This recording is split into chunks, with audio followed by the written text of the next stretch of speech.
ба ин гавазни шимолӣ бурдани питсаи гармро ба мизоҷон омӯзиш медиҳанд.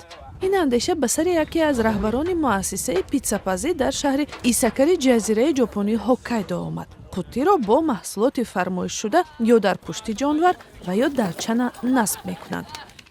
80キロぐらい出るっていう話なんですよ。 ӯ метавонад дар як соат то 80 километр бидавад. бахусус ба ҳангоми барфпӯш будани роҳ ӯ босуръат медавад.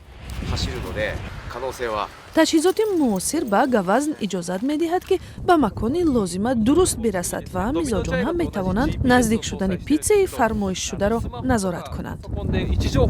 мо дар чанаҳо навигаторҳои GPS-ро насб мекунем. мизоҷон имкон доранд дар смартфону компютерҳояшон бубинанд ки питсаашон кай мерасад.